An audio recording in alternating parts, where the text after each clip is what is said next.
Hi, today I'm going to guide you through getting started with Laravel. In our previous video, we went over the directory structure. Now let's move forward and create our first page.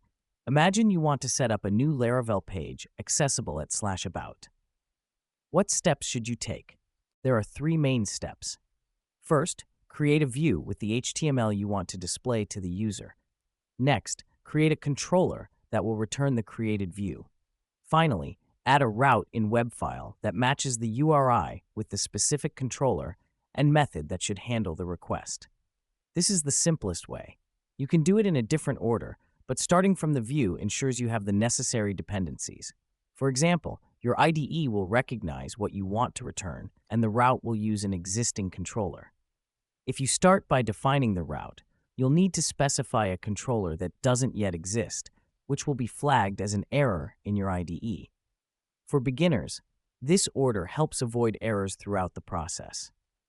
If you're already comfortable with Laravel, though, the order doesn't matter as much. All right, let's start by creating a view. Navigate to the Resources Views directory and create a new file in Blade PHP format. Blade allows you to use PHP functions or variables without repeatedly opening and closing PHP tags, making your code cleaner. For now, I'll create a simple HTML page with the text static content as an example. Advanced usage of Blade files will be covered in future videos. Next, let's create a controller. Controllers are stored in the app/ttp controllers directory. There are two main ways to create one. You can either create the file manually, extending Laravel's built-in controller class, or use a command to generate it automatically. I recommend the second option because sooner or later, you'll need to use artisan commands when working with Laravel. Open your terminal or command prompt in your project's root folder and run the command php artisan make controller about controller. It's a good practice to add a controller suffix to class names. In complex applications, this helps avoid naming conflicts, as your logic will likely be split across multiple files. Although you could use aliases with namespaces in PHP, it's generally more convenient to keep the class name consistent by adding suffixes. As a result, you should see a new file with a basic controller structure. Now you need to create a method inside this class to return the view created in the previous step. There are different conventions for how a controller should look. Some developers following solid principles recommend having one controller per action to adhere to the single responsibility principle. It's a good practice, but it can be challenging for beginners. Don't worry about it for now.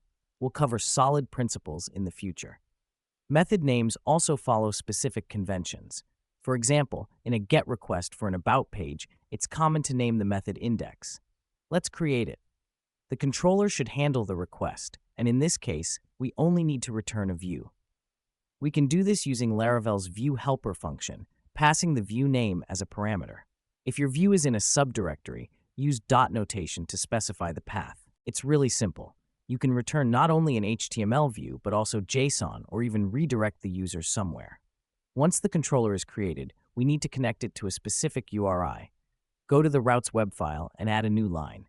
We want this page to be accessible via get route, though you can also use post, delete, patch, etc., depending on the action being handled. The first parameter is the URI. This is the part after your domain name. For example, if you set /about here, users can access the page at your domain about.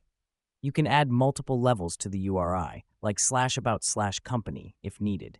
It's also possible to use the same URI with different methods, for instance get and post, which is common.